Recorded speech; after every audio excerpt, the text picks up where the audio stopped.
नमस्कार प्रेक्षको, आरोग्य संपदामध्ये मी डॉक्टर विनया पाटील तुमच्या सर्वांचं मनपूर्वक स्वागत करते। प्रेक्षको, हा कार्यक्रम तुमचा आहे आणि त्यामुळेच तुमचा सहभाग सुद्धा आमच्यासाठी तितकाच मोलाचा ठरतो। त्यामुळे फोन करून आपण या कार्यक्रमात जरूर सहभागी होऊ शकतात। प्रेक्षको, आजचा जो आपला विषय आहे तो खास आहे। 10 नोव्हेंबर येतोय आणि हा विषय आपला आजच्या दिवसाचा आपण निवडलेला आहे, जागतिक लसीकरण दिन। जागतिक लसीकरण दिन आहे 10 नोव्हेंबरला। त्या दिनानिमित्त खास आपण आजचा कार्यक्रम हा आयोजित केलेला आहे। प्रेक्षको, आजच्या कार्यक्रमाचा विषय महत्त्वाचा असा आहे की आपल्या देशाला जेव्हा स्वातंत्र्य मिळालं तेव्हा अनेक विकासाच्या गोष्टी या आपल्याला ओलांडाव्या लागल्या आणि त्यातला महत्त्वाचा विकास तुम्हाला वाटेल रस्ते आहे, पैसा आहे, जीडीपी आपण म्हणतो, या सगळ्यांच्या पलीकडे होतं म्हणजे नागरिकांचे आरोग्य। या नागरिकांचे आरोग्य जेव्हा आपण अबाधित ठेवतो त्यात महत्त्वाचा पाया म्हणू शकतो तो ठेवला होता लसीकरणाने।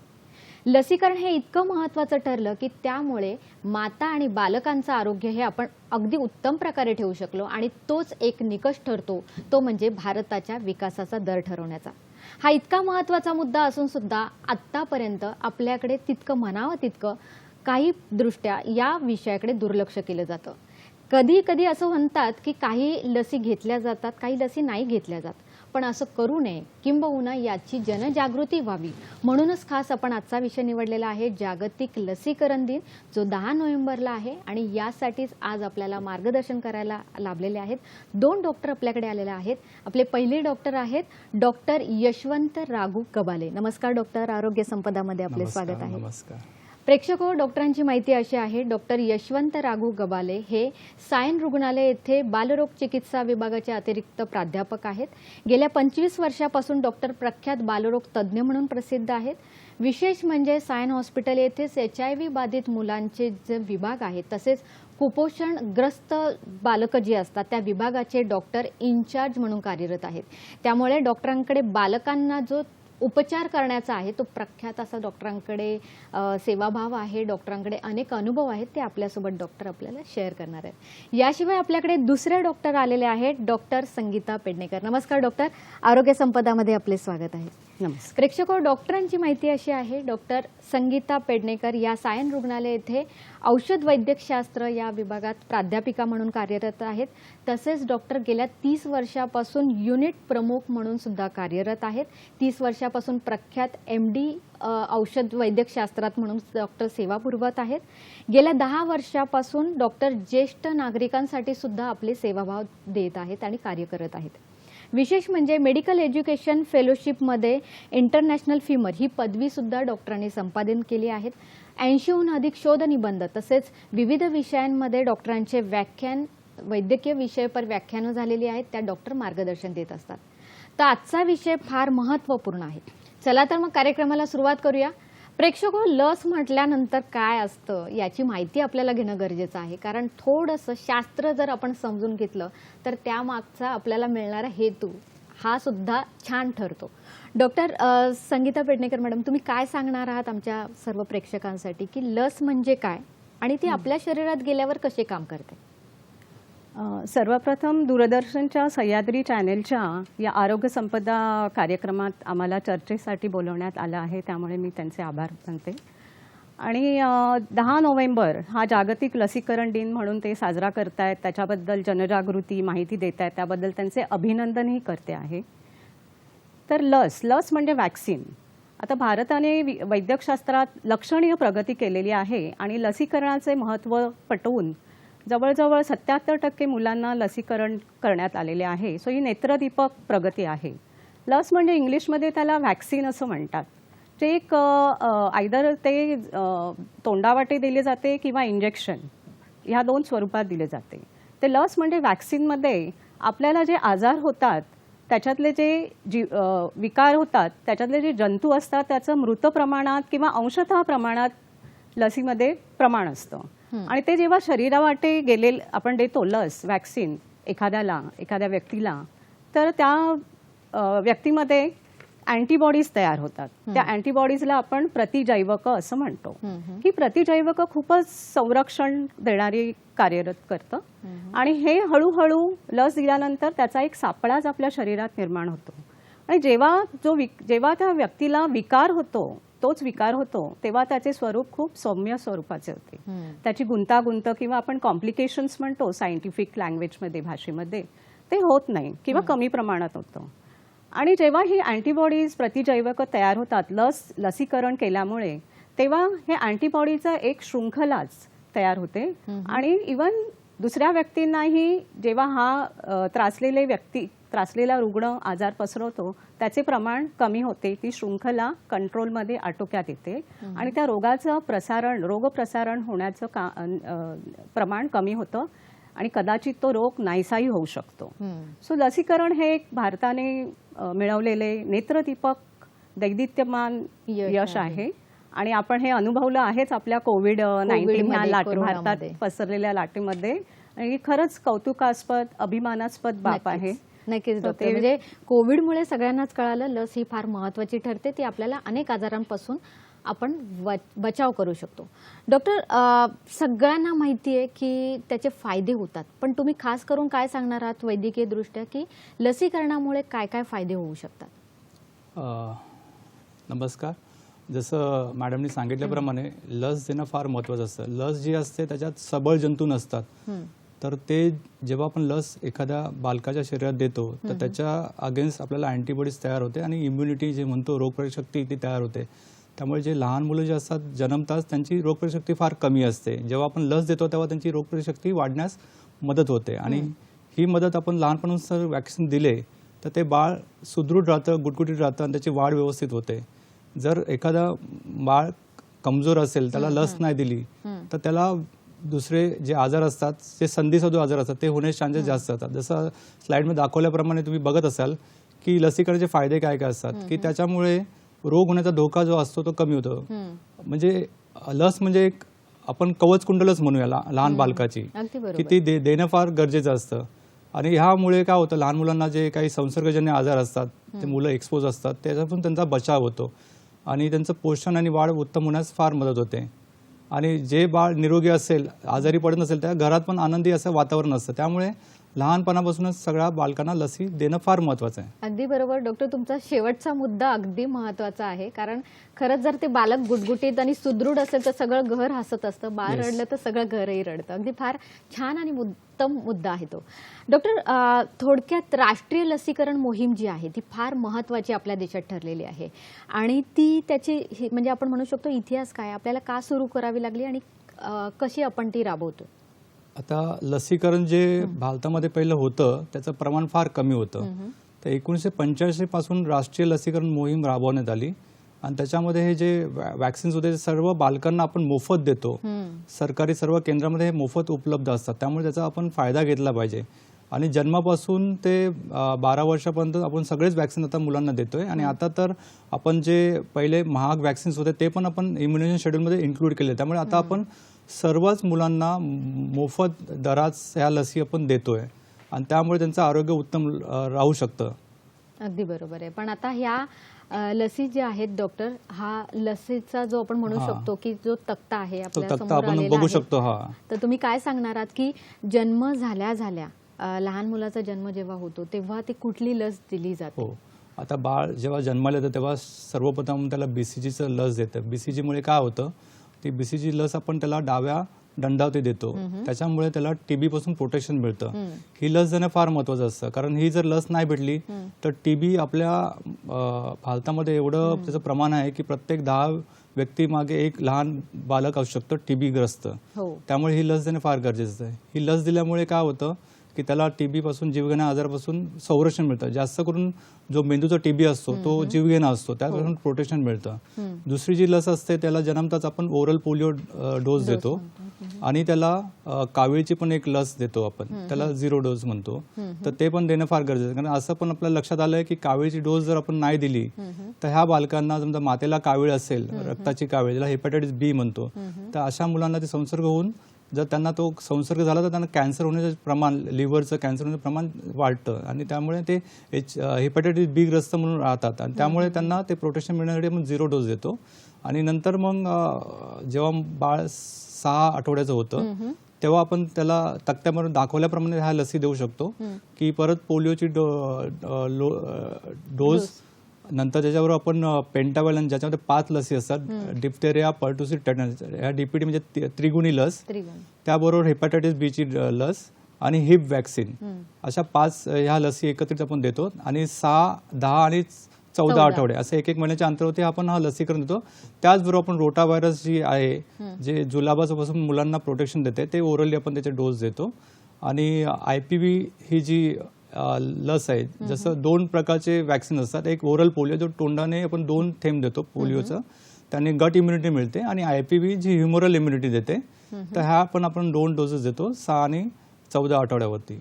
अच्छा डॉक्टर, जसं तुम्ही आता सांगितलं की जन्म झाल्या बालकांना हे इंजेक्शन लस दिली जाते, डाव्या दंडावर दिली जाते BCG.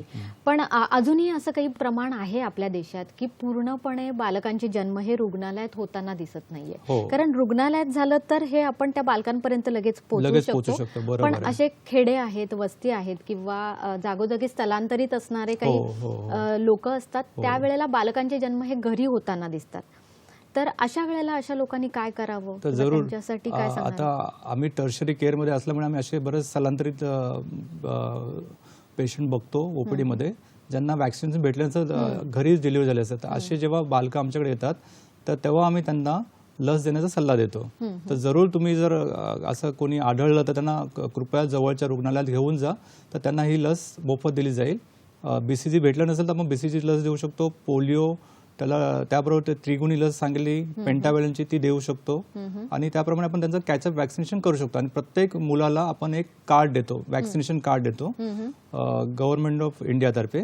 तर ते कार्ड आपण त्यांना देऊ शकतो आणि ते कार्ड त्यांनी प्रत्येक वेळेला कॅरी करायचं. आणि त्या प्रत्येक कार्डवरती आपण लिहितो की पुढची लस कुठली आहे, ती त्याचा आपण तारीख, दिनांक लिहिलेला असतो आणि ती लस आपण त्यांना देऊ शकतो. नक्कीच. म्हणजे हे कार्ड जो आहे किंवा तक्ता आहे तो सांभाळणं गरजेचं आहे. कारण या लसींची जी नावं आहेत त्यांच्यामध्ये काय काय असणार आहेत हे त्या तक्त्यावर लिहिलेलं असतं. प्रत्येक वेळेला, बऱ्याच वेळेला पालक हे सांगू शकत नाही की कुठली लस दिली आहे. अंदाजे बोललं जातं, पण इथे अंदाज नाही चालणार. तर तुमच्याकडे तक्ता असेल तर कळू शकतं की बालकाला कुठले कुठले लसीकरण. आणि आपण त्याच्यावर तारीख टाकून देतो की ह्या तारखेला तुम्ही यायचंय. समजा ती तारीख मिस झाली तर लवकरात लवकर 2-3 दिवसात पण तुम्ही ती लस देऊ शकता. कारण का, जास्त तो तुम्ही अंतर घेतलं तर ते अँटीबॉडी जे तयार होतात सेकंड डोजने, त्याचं प्रमाण कमी होऊ शकतं. नक्कीच.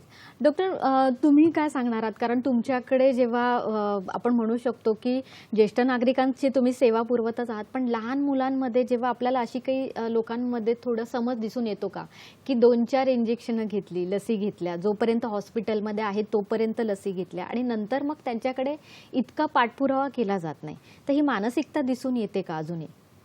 हो, कधी कधी त्या लोकांच्या पालकांमध्ये भीती असते की वारंवार डोस दिल्यानंतर त्याचे काही दुष्परिणाम होऊ शकतात का.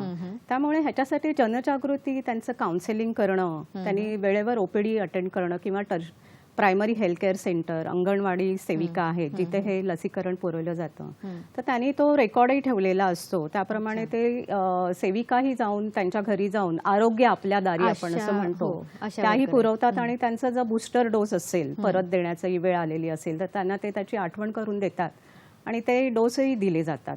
त्यामुळे ही एक चांगली योजना राबवली आहे. आणि इवन लोकांनी लक्षात ठेवायला पाहिजे की पालकांनी लक्षात ठेवायला पाहिजे आपल्या मुलांचे डोस शेड्यूल, जे कार्ड त्यांना पुरवण्यात आलेले आहे त्याप्रमाणे त्यांनी जर फॉलो केलं, ते अवलंबलं, तर मग त्यांना त्या रोगापासून, आजारापासून त्रास कमी होईल किंवा तो होणारही नाही. नक्कीच. आणि ह्याच प्रेक्षको, हाच जो पाया असतो मुलांच्या आरोग्याचा, जिथे लसीकरण जर तुम्ही दिलं तर आयुष्यभराचे बरेच आजार आहेत जे तुम्ही टाळू शकतात. याशिवाय व्यंग आहे किंवा बालमृत्यू आपण म्हणू शकतो, हा सुद्धा बऱ्या प्रमाणात आपण रोखू शकतो. डॉक्टर, तुम्ही आता लसीची आम्हाला सांगितली माहिती, अजून कुठल्या लसी आहेत जे आपण 14 आठवड्यानंतर, म्हणजे असं म्हणू शकतो की बालकाचा जन्म झाल्यानंतर आई आणि ते बालक हे बऱ्याच वेळेला लस घेतानाच आपल्याला दिसू शकतं. तर अजून काय काय, कुठल्या कुठल्या लसी देणं गरजेचं? आपण परत तो तक्ता बघू शकता की 9 महिन्याचे जेव्हा बाळ असतं तेव्हा त्याला आपण MR ची डोस देऊ शकतो. आणि त्याचसोबत आपण व्हिटॅमिन A चं पण पूरक मात्रा देतो, कारण व्हिटॅमिन A पण फार देणं गरजेचं असतं. बऱ्याच बालकांना जर व्हिटॅमिन A ची मात्रा नाही दिली तर त्यांना रातआंधळेपणासारखा आजार उद्भवू शकतो, त्यांची दृष्टी जाऊ शकते. त्याबरोबर त्या व्हिटॅमिन A ची मात्रा देणं फार गरजेचं असतं. हे झालं 9 महिन्याचं. जेव्हा बाळ 15 महिन्याचं होतं तेव्हा आपण त्याला MR चा दुसरा डोस देऊ शकतो. हम्म. पुढच्या तक्त्यामध्ये तुम्ही बघू शकता. हम्म. बरोबर, म्हणजे आपण हे 9 आणि महिनेपर्यंत बूस्टर डोस पण त्याचा 1.5 वर्षाचा तुम्ही देऊ शकता DPTचा. बरोबर आहे. मॅडम, तुमच्यासाठी एक महत्त्वाचा असा प्रश्न आहे की बालकांचं लसीकरण हे माहितीच आहे बऱ्याच जणांना, आजकाल त्याची जनजागृती बऱ्यापैकी आहे, पण बालकांचा जन्म होण्याआधीच जेव्हा गर्भवती माता असते तर तिचं लसीकरण होणं फार गरजेचं असतं. तर आपण काय सांगणार आहात की गर्भवती मातेने कुठले कुठले लसी घेणं गरजेचं आहे? हो, नक्कीच. गर्भवती महिला म्हणजे हे एक नाजूक विषय झालेला आहे, कारण त्यांना स्वतःची काळजी, स्वतःचे आरोग्य बघावे लागते. त्याचप्रमाणे पोटात असलेल्या बाळाचीही काळजी आणि ते जन्मल्यानंतरही नॉर्मल असावे लागते. त्यामुळे गर्भवती महिलांमध्ये आणि असं आढळून, सर्वेक्षणानुसार असं आढळून आलंय की त्यांची रोगप्रतिकारक शक्ती कमी होते.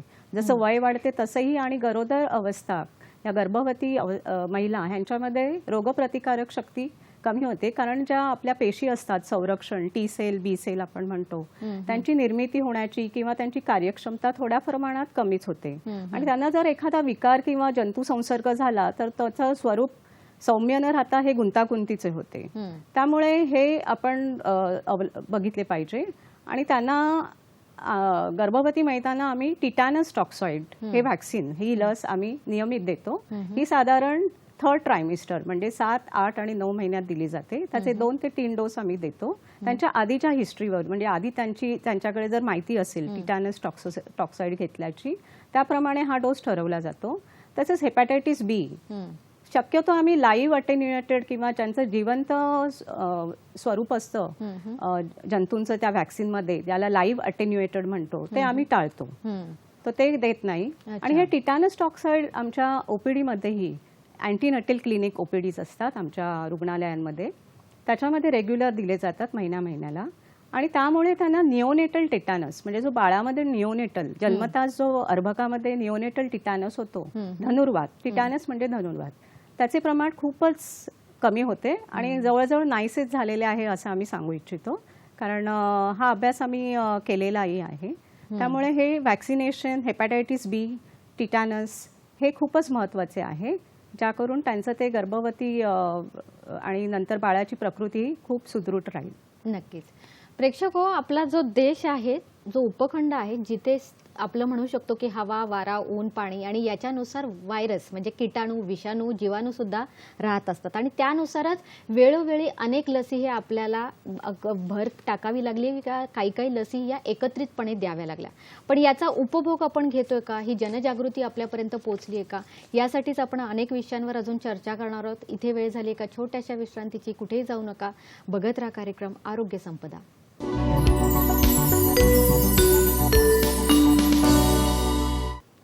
ब्रेकनंतर प्रेक्षको, तुमचं पुन्हा एकदा स्वागत. डॉक्टर यशवंत गबाले सर आणि डॉक्टर पेडणेकर मॅडम आपल्यासोबत आहेत.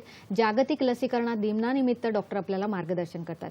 प्रेक्षको, ब्रेकला जाण्याआधी आपल्याला लसीकरण का महत्त्वाचं आहे, कुठल्या कुठल्या लसी घेतल्या पाहिजेत हे आपण जाणून घेतलेलं आहे. पण या लसीकरणानंतर अनेक त्रासही होऊ शकतो, किंवा त्रास नाही झाला तरी तो झाला नाही म्हणून सुद्धा पालक गोंधळ करतात. तर यापेक्षा सुद्धा आपण काय समजून घेतलं पाहिजे यासाठी आम्ही मार्गदर्शन करणार आहोत. पण त्यातपूर्वी एक महत्त्वाचा मुद्दा, तुमच्याही मनात प्रश्न येत असतील की लसीकरण म्हटल्यानंतर ते लहान मुलांसाठीच असतं, मोठ्यांसाठी असतं का नाही? डॉक्टर, हेच आम्हाला प्रश्न पडलेला आहे की प्रौढांसाठी, ज्येष्ठ नागरिकांसाठी किंवा प्रौढ म्हणू शकतो, 20 नंतर, 20 वर्षानंतर सुद्धा लसीकरण असतं का, आणि ते घेणं गरजेचं आहे का? जसे बालकांमध्ये लसीकरण ही महत्त्वाची बाब आहे, तसेच प्रौढांमध्येही स्टार्टिंग फ्रॉम 19 वर्ष ते 65 वर्ष, ज्याला आपण प्रौढ वर्ग ग्रुप म्हणतो, ह्यांच्यामध्येही लसीकरण करणं गरजेचं आहे. पण हा प्रश्न विचारल्यावर गरज आहे का, हा प्रश्न विचारल्यावर चेहऱ्यावर प्रश्नचिन्ह उमटतं. पण मी तर सांगू शकेन, प्रौढ प्रतिक्षमन म्हणजे निवारणापेक्षा प्रतिबंधन चांगले, आणि हे मुख्यतः प्रौढ रुग्णांमध्ये आम्ही खूप जाणवतो. म्हणजे prevention is better than cure असं जे आपण म्हणतो. तर ह्याबद्दल मी थोडंफार सांगू इच्छिते. ज्येष्ठ नागरिक हे प्रमाण आता भारतामध्ये खूपच वाढलेलं आहे. जसं वैद्यकशास्त्रातील लक्षणीय प्रगती झालेली आहे, अद्ययावत औषध उपचार पद्धती झालेल्या आहे. त्यामुळे इंडिया एजिंग रिपोर्ट प्रमाणे दाखवण्यात आलेले आहे की आताच्या या घडीला, या सर्वेक्षणानुसार दाखवलेल्या आहे, म्हणजे आपण एव्हिडन्स बेस म्हणतो, ज्येष्ठ नागरिक ही लोकसंख्या जवळजवळ 14 ते 15 कोटीच्या लोकसंख्या आढळून आलेली आहे. पण जसे आजार जसे वय वाढत जातं, उतार वय म्हणतो, त्याच्यात विविध प्रकारचे ह्या रुग्णांमध्ये आजार असतात. जसे मधुमेह, डायबिटीस, उच्च रक्तदाब, हृदयविकार, स्ट्रोक, पक्षाघात, त्याचे प्रमाण आहे पॅरालिसिस आपण म्हणतो, स्मृतिभ्रंश, ही फारच चॅलेंजिंग गोष्ट आहे रुग्णांमध्ये आढळणारी, अल्झायमर डिसीज. तसेच त्यांना विविध दमाचे विकार, फुफ्फुसांचे आजार असतात आणि वेगवेगळ्या प्रकारचे कॅन्सर, कर्करोग आढळून येतात, अपचन, बद्धकोष्ठता, नंतर पॉलिपिल, म्हणजे विविध आजारांसाठी विविध औषधं ते घेतली जातात. तर ह्यामुळे त्यांची रोगप्रतिकारक शक्ती कमी कमी होत जाते. जसे वय वाढते तसे ही रोगप्रतिकारक शक्ती निर्माण करण्याची जे बी सेल आणि टी सेल असतात त्यांची संख्या कमी होते, त्यांची निर्मिती कमी होते, त्यांची पॉवर जी असते ती जंतू संसर्ग टाळण्यासाठी ती कमी होते. त्यामुळे ह्या ज्येष्ठ रुग्णांना किंवा प्रौढ वर्गामध्ये जर जंतू संसर्ग झाला तर तो गुंतागुंतीचा होतो, त्याचे कॉम्प्लिकेशन्स, त्याची जोखीम वाढत जाते. म्हणून आणि तसंच ह्या रुग्णांना जे कर्मचारी काळजी घेतात त्यांच्या तर ह्या रुग्णांच्या संपर्कातूनही त्यांना जंतू संसर्ग लागण होण्याची शक्यता जास्त असते. तर हे लसीकरण हे खूपच महत्त्वाचं आहे, कारण रिसर्च प्रमाणे आढळून आलेले आहे की वॅक्सिन प्रिव्हेंटेबल डिसीज म्हणजे लसीकरणामुळे जे डिसीज, जे रोग आपण आटोक्यात आणू शकतो, त्यांचा मृत्यूदर ह्या लोकांमध्ये 60,000 आहे, जो 200 पटीने लहान मुलांपेक्षा जास्त आहे. त्यामुळे हे लसीकरण ही खरंच काळाची एक गरज आहे प्रौढ वर्गामध्ये सुद्धा. नक्कीच, हे फार महत्त्वपूर्ण वाक्य आहे. प्रेक्षको, अनेक आजार आहेत जे प्रौढांमध्ये आपल्याला दिसू शकतात. म्हणजे महत्त्वाचे आजार डॉक्टर आपण म्हणू शकतो की ते असतात. डायबिटीज आहे, त्यांना बीपी असतो, पण कधीतरी दुसरंच कारण घडतं ज्यामुळे तो आजार हा दुसरीकडे नेतो आणि तुम्हाला आपण म्हणू शकतो की तोंड द्यावं लागतं. ज्या गोष्टी आपल्याला नको असतात, त्या फुफ्फुसाचे रोग आहेत, संसर्गजन्य अनेक आजार आहेत. डॉक्टर, आता आपण ही चर्चा तर करतोच आहेत, ज्येष्ठांचं का गरजेचं आहे लसीकरण हे बघितलंच आहे. पण डॉक्टर गबाले, तुम्ही मला सांगू शकतात का, आपण एक ते बहुतेक वेळा पालक 1.5 वर्षापर्यंत पालक म्हणजे मुलांना सगळं लसीकरण देतात, पण त्यानंतरच्या लसीकरणामध्ये थोडासा त्यांचा सहभाग हा कमी झालेला दिसून येतो. तर अशा कुठल्या महत्त्वपूर्ण लसी आहेत ज्या पालकांनी दिल्याच पाहिजेत? बरोबर, फार महत्त्वाचा प्रश्न आहे तुमचा की 1.5 वर्षानंतर बरेच पालक विसरतात की नंतरच्या काही ऑप्शनल लसी पण असतात, पण त्याच्या अगोदर 1.5 वर्षानंतर आपण म्हटल्याप्रमाणे की त्यांना व्हिटॅमिन ईची पूरक मात्रा आपण देतो, ती प्रत्येक 6-6 महिन्याने 5 वर्षापर्यंत दिलं पाहिजे. तर ही व्हिटॅमिन ईची मात्रा का गरजेची असते, कारण बऱ्याच वेळा व्हिटॅमिन ई डेफिशियन्सी ह्या मुलांमध्ये फार आढळून येते आणि बरेच मुलं जी असतात जे कुपोषित त्यांना हे देणं फार गरजेचं असतं. आणि 1.5 वर्षानंतर मग का होतं की थोडंसं त्यांचं एक गॅप पडतो बराचसा, कारण नंतर जी लस असते ती 5 वर्षाची असते. मग त्या गॅपमध्ये ते कधी पालक विसरून जातात. त्यामुळे ते जेव्हा आमच्याकडे चेकअपला तेव्हा आम्ही त्यांना रिमाइंड करतो की बाबा 5 वर्षाचं बाळ असेल तर तुम्ही त्याला लस द्या, आणि त्या तक्त्यामध्ये पण कधी ते कार्ड पण ते विसरून जातात. तर त्यामुळे हा पिरियड फार महत्त्वाचा आहे की 5 वर्षाची लस बऱ्याच वेळा त्यांची राहते. तर 5 वर्षाला आपण डीपीटीचं बूस्टर देतो आणि नंतर 10 वर्षाला टेटॅनस टॉक्साइडचं आणि परत 16 वर्षाला एक टेटॅनस टॉक्साइड देतो. तर ह्या लसी ह्या राहून जातात, तर ह्या त्यांना सांगणं फार गरजेचं असतं. नक्कीच. डॉक्टर, थोडंसं अजून तुम्ही सांगणार का, कारण व्हिटॅमिन ए आपण म्हणू शकतो, बरेच जण म्हणतात आम्ही तर सगळं खातो, पण तरीही आम्हाला लहान मुलांना खास व्हिटॅमिन ए ची का गरज पडते? आजकाल तर मोबाईल, कम्प्युटर, लॅपटॉप इतका म्हणजे अति वापर झालेला आहे आणि त्यामुळे सुद्धा मुलांमध्ये डोळ्यांचे विकार होताना दिसतात. तर काय सांगणार आहात तुम्ही? म्हणजे तिथे मुलांच्या डोळ्यांची रचना घडत असते आणि त्यावेळेला आपल्याला त्या व्हिटॅमिनची गरज असते का? व्हिटॅमिन एचं महत्त्वाचं कार्य आहे डोळ्याची निगा राखणे, आणि ते त्यासाठी फार महत्त्वाचं असतं. जर व्हिटॅमिन एची कमतरता झाली तर त्याला व्हिटॅमिन ए डेफिशियन्सी म्हणतो, आणि त्याचे बरेच प्रकार असतात. त्याच्यामध्ये हळूहळू डोळ्याच्या बाजूला एक स्पॉट येतो, त्याला बायटॉट स्पॉट म्हणतो. नंतर मग कॉर्नियल झिरोसिसपर्यंत तो प्रकार जाऊ शकतो आणि नंतर मग अंधत्व येऊ शकतं. एकदा ते झिरोसिस झालं, केरोटोमलेशिया झाला की त्याला आपण रिव्हर्स करू शकत नाही. त्याकरता व्हिटॅमिन ए, आणि जेवणामध्ये आपलं व्हिटॅमिन एचं प्रमाण जास्त नसतंच बऱ्याच वेळा बघितलं तर. त्यामुळे लहान मुलांना तर व्हिटॅमिन एची खुराक फार देणं, कारण संशोधनात आढळून आलेलं की त्यांना व्हिटॅमिन एची खुराक 5 वर्षापर्यंत दिली पाहिजे. 5 वर्षानंतर त्यांना खुराकची गरज नसते. त्यामुळे व्हिटॅमिन एची मात्रा देणं फार गरजेचं असतं. अगदी बरोबर आहे. म्हणजे हा वाढीचा काळ असतो आणि याच काळात मुलांना जर तुम्ही व्हिटॅमिन्स दिले, चांगलं जर जेवण दिलं, यासोबत व्हिटॅमिन्स खूप गरजेचं आहे. डॉक्टर, दर 6 महिन्यांनी सुद्धा घेता येऊ शकते का? हो, व्हिटॅमिन एची जी हे असते डोज असतो तो 1 वर्षानंतर आपण 2 lakhs इंटरनॅशनल युनिट्स देतो, ते ओरली देतो आणि हे प्रत्येक अंगणवाडीमध्ये भेटतं आणि प्रत्येक हेल्थ सेंटरला पण त्याची असते आणि त्या मुलांनी कार्ड दाखवून ते लस घेऊ शकतात, ते डोस घेऊ शकतात व्हिटॅमिन ईचे 5 वर्षापर्यंत. अगदी बरोबर आहे. मॅडम तुमच्याकडे यायचं आहे, कारण आता बऱ्याच जणांच्या मनात प्रश्न असतील की ज्येष्ठांसाठी लसीकरण फार महत्त्वाचं आहे. आता कुठल्या लसी आहेत ज्या आपण देऊ शकतो प्रौढांसाठी? प्रौढांमध्ये वेगवेगळे नॅशनल गाईडलाईन्स किंवा प्रोग्राम आहेत. त्याप्रमाणे ACIP जे सेंटर डिसीज कंट्रोल ह्यांनी जे ठरवून दिलेलं आहे, ACIP म्हणजे advisory committee for immunisation programme. तर ह्याच्यामध्ये प्रौढांचे लसीकरण ह्याचं माहिती दिलेली आहे. तर त्याच्यामध्ये आपण DPT म्हणजे डिप्टेरिया, टिटॅनस, पर्टुसिस, ज्याला धनुर्वात आणि घटसर्प आणि डांग्या खोकला म्हणतो, हे वॅक्सिन जर आधी त्यांच्याकडून माहिती मिळालेली नसेल किंवा त्यांना माहीत नसेल की दिलेला आहे की नाही, शाश्वती नसेल, रेकॉर्ड्स नसतील, तर आपण त्याचा बूस्टर डोस देऊ शकतो. 1 किंवा 2 आपण आधी डोस देऊन मग बूस्टर डोस दर 10 दिवसांनी देऊ शकतो. आम्ही ज्येष्ठ रुग्णांमध्ये दर 10 वर्षांनी टिटॅनस टॉक्साइडचा बूस्टर डोस देतो, कारण त्यांना कोणतेही इंजुरी होऊ शकते, जखम होऊ शकते. तसेच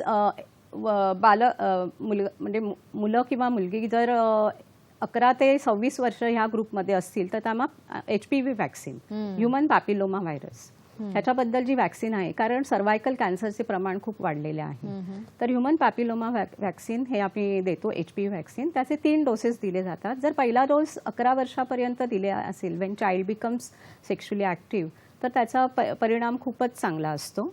आणि हे 46 वर्षापर्यंत एखादा डोस राहिला असेल तर देऊ शकतो HPV वॅक्सिन. चिकन पॉक्स, मुलांमध्ये जसे वय वाढते तसे चिकन पॉक्स जर झाला तर त्याचे स्वरूप खूपच तीव्र स्वरूपाचे असते, ते गिळूही शकत नाही कारण त्यांच्या घशाच्या आतमध्ये लिजन्स असतात. त्यामुळे चिकन पॉक्सचं वॅक्सिन 2 डोसेसमध्ये आम्ही देतो त्यांना. नंतर प्रौढांमध्ये फुफ्फुसाचे आजार आम्हाला खूप आढळतात. त्यांना COPD हा क्रॉनिक किंवा जुना आजार म्हणतो फुफ्फुसांचा, दमा, हे आजार खूप असतात आणि त्यांना जर न्यूमोनिया झालं तर त्याचे प्रमाण तीव्र स्वरूपाचे असते आणि त्याच्यात त्यांचं मृत्यूही होण्याची शक्यता असते. त्यामुळे न्यूमोकोकल वॅक्सिन हे जे प्रिव्हेनार आणि न्यूमोवॅक्स असे जे 2 प्रकार आहेत, ते पॉलिव्हॅलंट कंजुगेटेड वॅक्सिन्स आहेत, तर त्याचे आम्ही डोस दर 3 वर्षांनी त्यांना देतो. आणि इन्फ्लुएन्झा वॅक्सिन, कारण व्हायरल इन्फेक्शन्स हे ज्येष्ठांमध्ये खूप आढळते, त्याच्यामुळे परत फुफ्फुसांवर परिणाम होतो. त्यामुळे आम्ही त्यांना इन्फ्लुएन्झा वॅक्सिनचं ॲडवाईस सल्ला देतो. दरवर्षी हे घेऊ शकतात इन्फ्लुएन्झा वॅक्सिन. तर हेपॅटायटिस B, जी रक्ताद्वारे होणारी कावीळ, जी क्रॉनिक किंवा जी खूप वर्षांपर्यंत राहते आणि यकृतावर परिणाम करते, ती वॅक्सिन आम्ही हेपॅटायटिस B वॅक्सिनचं सल्ला देतो घेण्याचं, जी दंडामध्ये दिली जाते इंट्रामस्क्युलर.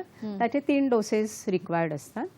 आणि ज्येष्ठांमध्ये जर आजार असतील, त्यांना जर स्टिरॉइड नावाची औषधं असतील ज्याने रोगप्रतिकारक शक्ती कमी होते किंवा ते डायलिसिसवर असतील, तर त्यांना आम्ही हेपॅटायटिस B वॅक्सिन रिकमेंड करतो. MMR वॅक्सिन शक्यतो टाळतो, कारण ती लाईव्ह अटेन्युएटेड आहे आणि त्या रोगाचे प्रमाण आम्हाला आढळत नाही. तसेच त्यांना मेनिंगोकोकल मेनिंजायटिस म्हणजे आपण मेंदूज्वर म्हणतो, त्याची जी वॅक्सिन आहे ती पण रिकमेंड करतो. आणि दुसरं म्हणजे शिगेला म्हणजे नागिण, हर्पीज झॉस्टर इन्फेक्शन, नागिण, खूपच दाहक पेन होतं ह्याच्यात आणि रुग्ण जेवूही शकत नाही, खूपच कमजोर होतं. आणि जर तो डोळ्यांना झाला, ज्याला आपण झॉस्टर ऑफ्थॅल्मिकस म्हणतो, तर ते खूपच तीव्र स्वरूपाचं प्रमाण आढळतं. त्यामुळे त्यांना शिगेला वॅक्सिन ही रिकमेंड करतो ज्येष्ठांमध्ये. नजर आपण म्हणू शकतो की वाचू शकतो आपण इंजेक्शन घेतलं तर. डॉक्टर, थोडंसं मध्ये थांबवते तुम्हाला, आपल्याला एक फोन आलेला आहे. शिवानंद वसईदार बोलतात आपल्याशी निपाणीतून. नमस्कार शिवानंदजी. नमस्कार. नमस्कार मॅडम, पत्रकार शिवानंद वशर बोलतोय निपाणीहून. बोला बोला. माझा प्रश्न असा आहे, ज्यावेळी मुलं 3 वर्षाचे 5 वर्षाचे होतात त्यावेळी माता भगिनीने आपल्या मुलांना लस देण्यासाठी हॉस्पिटलला जातात, पण जायच्या अगोदर त्यांच्या मनामध्ये इतका भीती असतो की ते लस दिल्यानंतर मुलांना ताप येतो व सूज येतो, अशा प्रकारची त्यांना भीती असते मॅडम. मग ते तसे भीती मोडण्यासाठी मग त्यांना त्या महिला वर्गांना तुम्ही काय सल्ला द्याल की हे लस घेणे गरजेचं आहे आणि ह्यासाठी आपण म्हणजे काय उपाय केले पाहिजे, असं तुम्ही काय मार्गदर्शन कराल, असा माझा प्रश्न होता मॅडम. नक्कीच शिवानंदजी, त्याच आम्ही मुद्द्याकडे वळणार आहोत. सर काय सांगणार आहात आपण? तोच आपला प्रश्न होता पुढचा, की लस घेतली, आता मुलांना ताप येतात, मग एखादी आई म्हणते की आता इतका ताप येतो, पुढच्या वेळी नको आपल्याला त्रास नको, बरोबर. तर काय सांगणार आहात तुम्ही? हे बघा, आता लस दिलं तर काही वेळेला त्याचे दुष्परिणाम असतात, पण ते फार कमी असतात. कारण त्याचे फायदे एवढे असतात, त्यामुळे लसीकरण देणं फार गरजेचं आहे, हे मी प्रामुख्याने सांगू इच्छितो. कधी कधी ताप येतो, तर त्याकरता आम्ही तापासाठी एक औषध देतो, त्याच्या वजनाप्रमाणे देतो आणि अंग पुसण्यास सांगतो. आणि लहान मुलांना विशेषतः 5 वर्षापर्यंत तापामध्ये आकडी येण्याचं प्रमाण जास्त असतं. त्यामुळे एखाद्या मुलं समजा तापात लस दिली आणि त्याला आकडी आली, तर पुढच्या वेळेला पॅरेंटनी खूप कॉशियस असलं पाहिजे, डॉक्टरनं सांगितलं पाहिजे. त्याप्रमाणे आपण पुढच्या वेळेला प्रिकॉशन घेऊ शकतो. त्याप्रमाणे योग्य प्रमाणात त्याला जर तापाचं औषध दिलं आणि अंग पुसण्याची त्याला जर प्रक्रिया सांगितली, तर पुढच्या वेळेला त्याला आकडी येणार नाही. तर असे आम्ही रुग्णांना समुपदेशन करतो. समुपदेशन करणं फार गरजेचं आहे, कारण समुपदेशन तुम्ही केलं तर त्याची मनातली भीती निघून जाणार. आणि तुमच्या मनात काही शंका असेल तर तुम्ही डॉक्टरबरोबर बोलू शकता की डॉक्टर मागच्या वेळेला असं झालं तर ह्या वेळेला होईल की नाही. आणि प्रत्येक वेळेला तसंच होईल असं नसतं, कारण प्रत्येक वेळेला आपली बॉडी वेगळ्या प्रकारे रिॲक्ट करते. तर काही वॅक्सिननी थोडा ताप येतो, जसं डीपीटी आहे, डीपीटीने ताप येतो. पण जर आपण त्याच्यावर तापाचं औषध दिलं आणि समजा आता तुम्ही प्रश्न विचारला, कधी कधी सूज येते इंजेक्शन दिलेल्या ठिकाणी, तर त्या ठिकाणी थोडं बर्फाने शेकवलं तरी ती सूज 2-3 दिवसात निघून जाते. कारण काय होतं, सूज काय येते, आपण इंजेक्शन दिल्यावर काय होतं, मसल्स फायबर असतात तिथे थोडंसं दाह होतं आणि थोडंसं लोकल हेमॅटोमासारखं होतं, त्याला ठीक व्हायला 4 ते 5 दिवस लागतात. त्यामुळे काही काळजी करू नये. नक्कीच. डॉक्टर, तुम्हाला काही मॅडम सांगायचं याच्यामध्ये की लोक गैरसमजुती वाढतात आणि जेव्हा आपण म्हणू शकतो योग्य ज्ञान मिळत नाही, तेव्हा गैरसमजुती ह्या जास्त वाढतात. तर ह्याच्यासाठी जनजागृती ही मोहीम खूप राबवली पाहिजे सरकारने. आणि आपल्या इव्हन आमच्या बृहन्मुंबई महानगरपालिकेचे जे विविध रुग्णालयं आणि आहेत दवाखाने, तर कारण त्यामुळे ते पर्सेंटेज, ते प्रमाण त्यांचं वॅक्सिन घेण्याचं वाढेल. तर थोडेफार, जसे डॉक्टर यशवंत यांनी ऑलरेडी सांगितलेले आहे, थोडेफार प्रमाणात त्यांचे इफेक्ट्स होतात दिल्यानंतर, पण ते तात्पुरते स्वरूपात असतात. पण त्याचं जे लॉंग टर्म इफेक्ट्स आपण म्हणतो, जे आजार टाळले जातात, रोगप्रसार कमी होतो, ते समजावलं पाहिजे त्यांना. तसंच कोविड-19 व्हॅक्सिनबद्दलही असं आम्ही अनुभवलं, कारण ते आम्ही स्वतः ती मोहीम राबवली होती वेगवेगळ्या जम्बो सेंटरमध्ये, आमच्या रुग्णालयांमध्ये सुद्धा. तर खूपच भीती, दडपण त्यांच्यामध्ये होतं. पण त्यांना ही जनजागृती, त्यांना व्यवस्थित माहिती पुरवल्यानंतर ते वॅक्सिनेशन आपण खूपच त्याच्यात नेत्रदीपक यश आणि ती लाट आपण पूर्णपणे नाहीशी केलेली आहे, नेत्रदीपक यश आहे. तर त्यांना जनजागृती, त्यांच्याशी बोलणं, त्यांना माहिती पुरवणं, हे कार्यक्रम राबवले पाहिजेत. आणि दुसरं म्हणजे ज्येष्ठ रुग्णांमध्येही सरकारने आम्ही त्यांना सुचवू इच्छितो की वेगवेगळे ही लसी जी आहेत ते रोग आटोक्यात ठेवण्यासाठी गरजेचे आहेत, ते अवेलेबल, उपलब्ध केले पाहिजे. आणि त्यांच्यात असतरी तर आरोग्य आपल्या दारी, कारण खूपसे ज्येष्ठ नागरिक घराबाहेरही पडू शकत नाही. जर त्यांना अशा अंगणवाडी सेविका किंवा प्रायमरी हेल्थकेअर सिस्टीम हे मजबूत करून त्यांच्या घरापर्यंत पोचून जर वॅक्सिनेशन दिलं, लसीकरण मोहीम केली, तर हे खूपसे आजार आपल्या आटोक्यात येऊ शकतो. नक्कीच, हा फार महत्त्वाचा मुद्दा आहे. जसं पोलिओ लसीकरणासाठी जसं दारोदार जाऊन आपल्याकडे आशा वर्कर किंवा जे सेवाभाव रीतीने काम करणारी लोक आहेत ते आपल्या दारापर्यंत आलेली पोहोचतात, तसेच ज्येष्ठांसाठी सुद्धा आपल्याला ही सेवा उपलब्ध करता येऊ शकते. प्रेक्षको, याशिवाय बरेच तुमचे प्रश्न असतील मनात की हातावर लहान मुलाचं जर इंजेक्शन दिलं आणि जर खूनच नाही आली, चिन्हच नाही आलं, तर ते इंजेक्शन पोहोचलंय का नाही, असे अनेक गैरसमजुती सुद्धा असतात. याशिवाय अनेक अजून आपण गोष्टी आहेत ज्याच्यावर चर्चा करणार आहोत, पण इथे वेळ झाली एका छोट्याशा विश्रांतीची. कुठेही जाऊ नका, बघत राहा कार्यक्रम आरोग्य संपदा.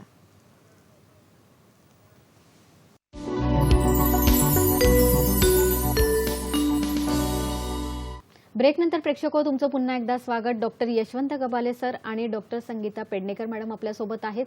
लहान मुलं आणि ज्येष्ठ नागरिक या दोघांचे लसीकरण करणं किती गरजेचं आहे यासाठी आपल्याला डॉक्टर मार्गदर्शन करतात.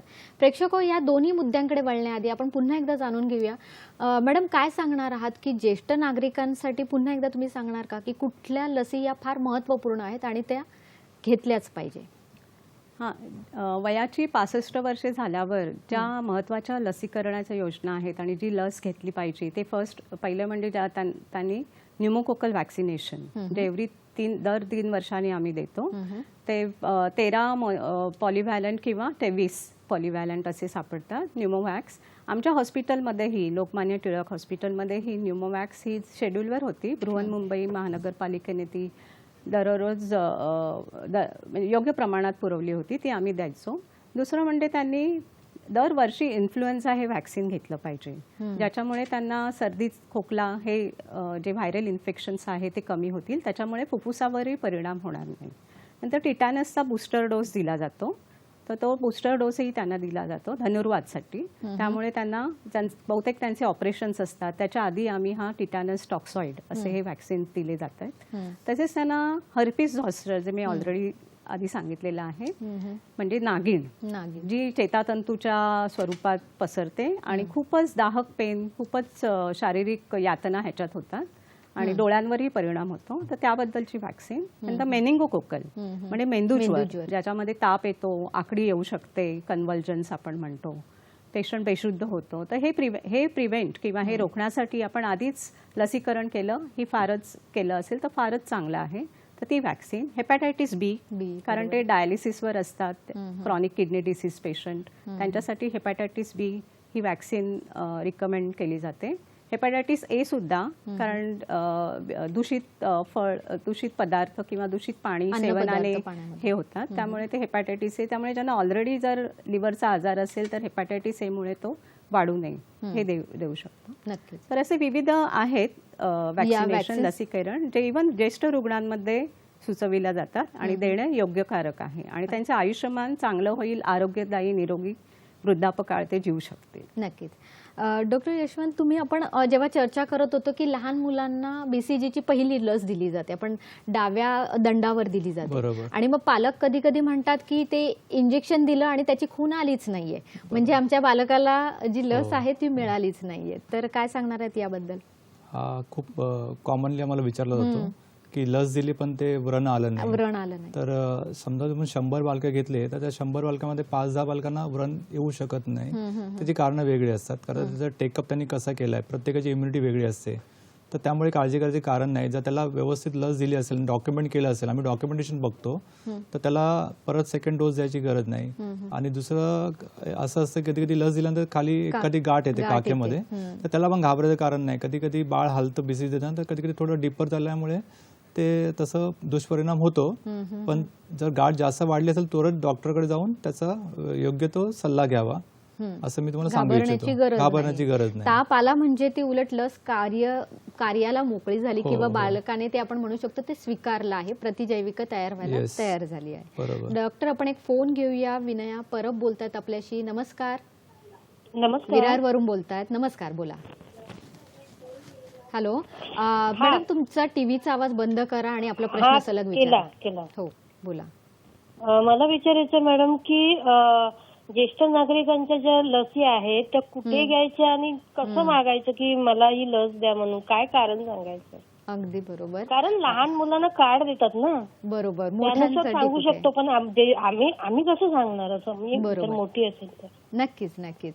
काय सांगणार आहात मॅडम की ऍक्च्युली जे विविध नॅशनल प्रोग्राम्स आहेत त्यांनी सुचविलेलेच आहेत की ज्येष्ठ नागरिकांनी ह्या विविध प्रकारच्या लसी घेणं फारच गरजेचे आहे. त्यामुळे जर न्यूमोकोकल वॅक्सिन, इन्फ्लुएन्झा वॅक्सिन घ्यायचं असेल तर आमच्याकडे टर्शरी केअर हेल्थला त्या अवेलेबल असतात. न्यूमोकोकल वॅक्सिन रुग्णालयाजवळचे सरकारी शासकीय रुग्णालय किंवा प्रायमरी हेल्थ केअर सेंटर आणि ह्या अंगणवाडी सेविका ह्या ज्या उपक्रम आहेत तिथेही ह्या वॅक्सिन्स. पण जसे बालकांमध्ये वॅक्सिन्स लसी आहेत त्या प्रमाणात हे नाही आहे. त्यामुळे आम्ही हे ज्येष्ठ नागरिकांमध्ये लसीकरण हे रिकमेंडेशन्स म्हणजे सरकारला सुचविलेलेच प्रोग्राम आहेत, त्याची उपलब्धता एवढ्या प्रमाणात सध्याही सापडत नाही आहेत. पण हा आपण उपक्रम जर राबवला तर तो योग्य प्रमाणात होईल.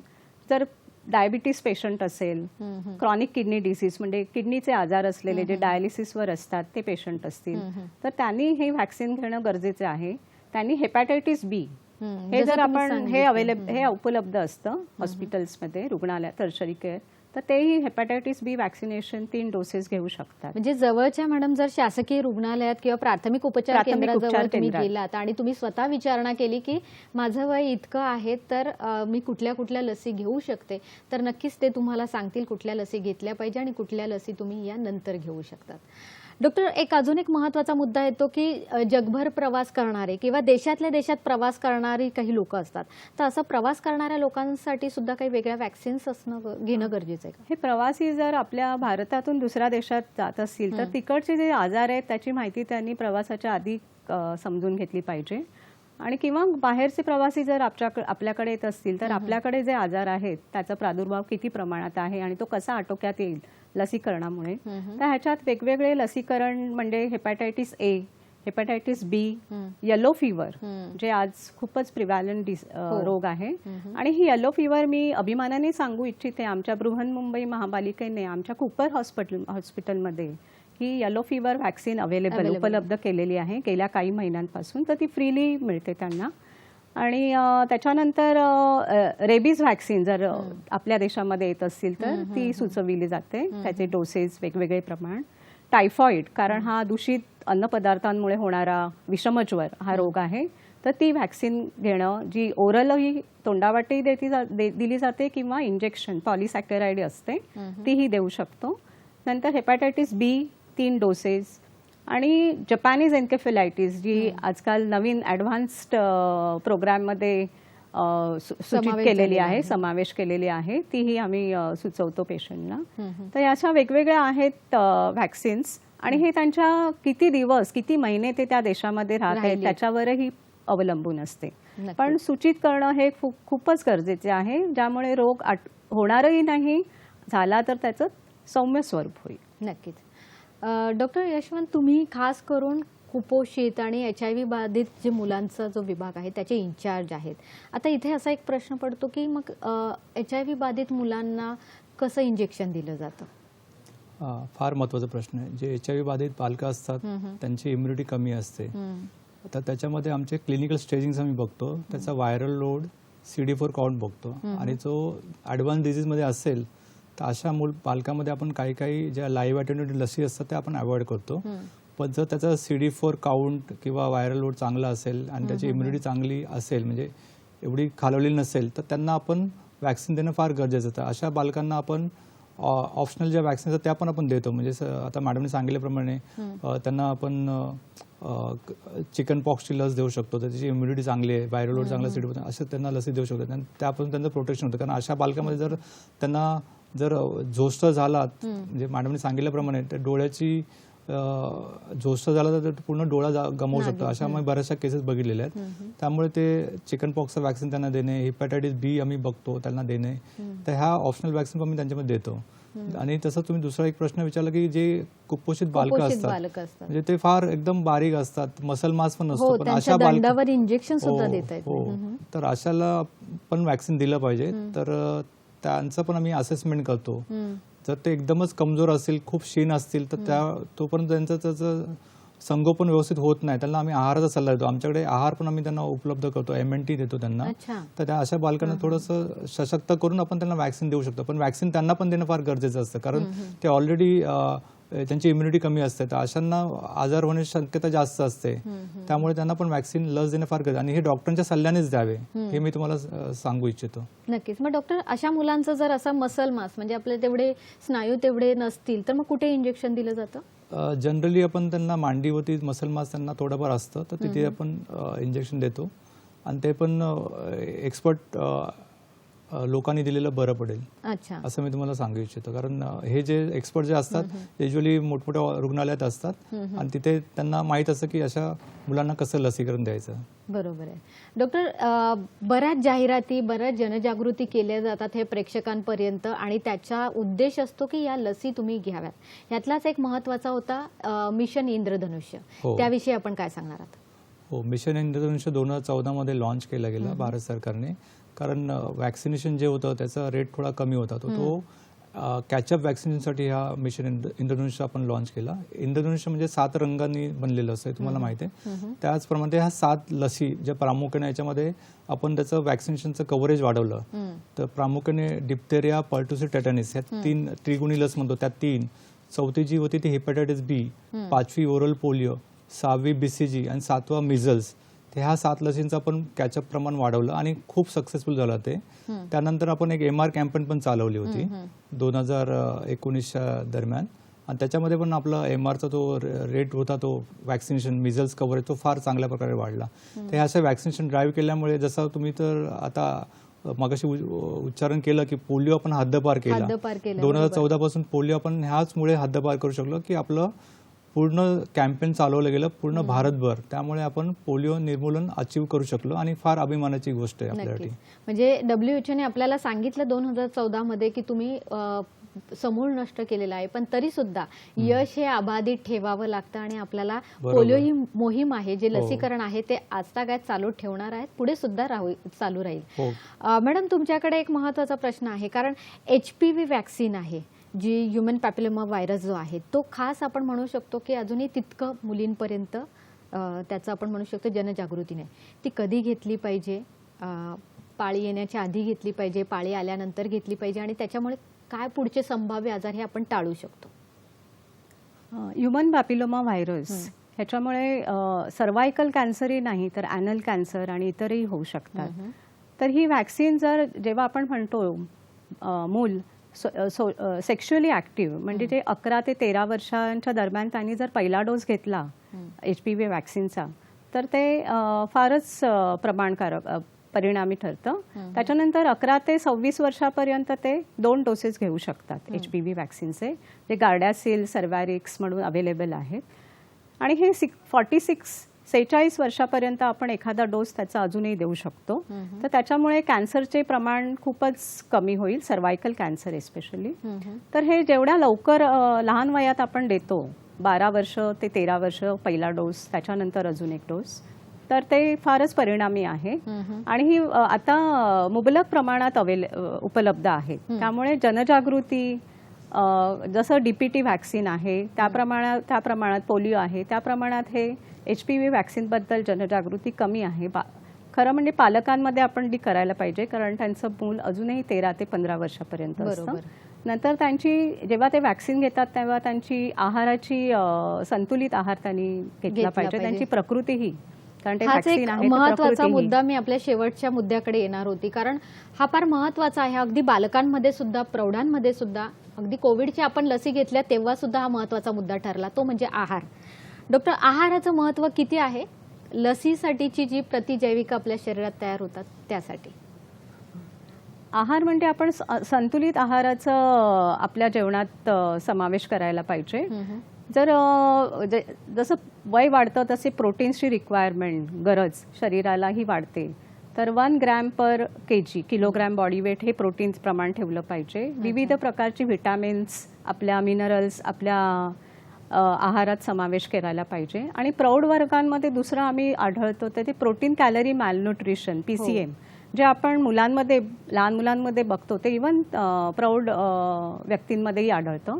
तसेच कॅल्शियम, जसे वय वाढतं तसं हाडांची घनता, हाडं ठिसूळ बनतात, हाडांची घनता कमी होते, कॅल्शियम हाडांचं कमी होतं, स्नायू कमकुवत होतात. तर ह्यासाठी कॅल्शियमचे प्रमाण, व्हिटॅमिन D ही इतरही आहारातल्या बाबी ज्या आहेत, छोट्या प्रमाणात छोटे छोटे घटक जे आहेत ते संतुलित ठेवायला पाहिजे. सो आहार, विहार, विचार आणि उपचार ही जी चतुसूत्री आहे ती आपण योग्य प्रमाणात प्रौढ वर्गांमध्ये, प्रौढ रुग्णांमध्ये ठेवली पाहिजे, ज्यामुळे त्यांचा वृद्धापकाळही हा सुकर आणि निरोगी होईल. अगदी बरोबर आहे. खूप छान प्रश्न डॉक्टर तुम्ही उत्तर दिलेलं आहे. डॉक्टर, तुम्ही काय सांगणार आहात? कारण लहान मुलं म्हणजे थोडी मुडी असतात, खाण्यापिण्यासाठी अगदी पालक सुद्धा बाहेरच्या डब्यांमध्ये म्हणजे त्याच्यावर अवलंबून असतात, तर त्यांचा आहार हा कसा, किती महत्त्वपूर्ण ठरतो? हो, नक्कीच. अगदी थोडक्यात. लहान बालकांना तर मी सांगतो की 6 महिन्यापर्यंत त्यांना स्तनपान करणं फार गरजेचं असतं, कारण 6 महिन्यापर्यंत आईचं दूध असतं ते बाळासाठी पूरक असतं आणि सर्व त्याला प्रथिनं, त्याला कॅलरीज वगैरे त्याच्या मात्रामध्ये मिळतात. आणि 6 महिन्यानंतर आपण पूरक आहार त्याला चालू केला पाहिजे आणि तो आपण ग्रॅज्युअली चालू करतो. म्हणजे सेमी सॉलिड टू सॉलिड असं आपण ग्रॅज्युअली इंट्रोड्यूस करतो आणि आपण घरामध्ये जे काय खातो ते आपण सर्व 1 वर्षापर्यंत त्याला बालकाला दिलं पाहिजे. आणि जर मुलांना तेव्हाच इंट्रोड्यूस नाही केलं तर मुलं बऱ्याच वेळा जंक फूडकडे जातात आणि जंक फूडमध्ये गेल्यामुळे त्यांना व्यवस्थित कॅलरीज प्रोटीन मिळत नाही. त्यामुळे त्यांचं संतुलित आहार मॅडमने सांगितल्याप्रमाणे की प्रोटीन एनर्जी मालन्यूट्रिशन म्हणजे मालन्यूट्रिशन हा प्रकार आहे खूप जास्त असतो 5 वर्षाच्या बालकामध्ये 5 वर्षापर्यंत, तर तो त्याला आळा बसेल. नक्कीच. प्रेक्षको, आपण असं म्हणू शकतो की बालक म्हणजे आपलं भवितव्य आहे, आपल्या देशाचं भवितव्य. ते एकीकडे ज्येष्ठ नागरिक हे त्यांनी केलेल्या कामाच्या अनुभवावर आपला देश हा उभं राहिलेला असतो. थोडक्यात दोघांची सांगड ठेवणं हे आपलं काम आहे. दोघांचं सुद्धा लसीकरण हे फार महत्त्वाचं आहे. हे लसीकरण तितकंच महत्त्वाचं जर राहिलं तर येणारे संभाव्य आजार हे टाळू शकतात, संभाव्य मृत्यू आपण टाळू शकतो. इतकंच नाही तर होणारे व्यंग सुद्धा टाळू शकतो. ह्या सगळ्यांपासून आपण दूर राहू शकतो ते फक्त थोड्या काही लसीकरणामुळे. अगदी 2 मिनिटाचे हे काम असतं, पण तेच आपण चुकतो. हे चुकू नये यासाठीच आपण आजचा कार्यक्रम घेतला होता. जनजागृती यातून व्हावी हाच आमचा उद्देश होता. प्रेक्षको, आमच्या कार्यक्रमात डॉक्टर यशवंत गव्हाले सर आणि डॉक्टर संगीता पेडणेकर मॅडम आपल्यासोबत होत्या आणि त्यांनी आपल्याला उत्तम प्रकारे मार्गदर्शन केलं. त्याबद्दल सर, मॅडम, आमच्या डॉक्टरांतर्फे, आमच्या प्रेक्षकांतर्फे आणि आमच्या संपूर्ण टीमतर्फे मी आपले आभार मानते. धन्यवाद.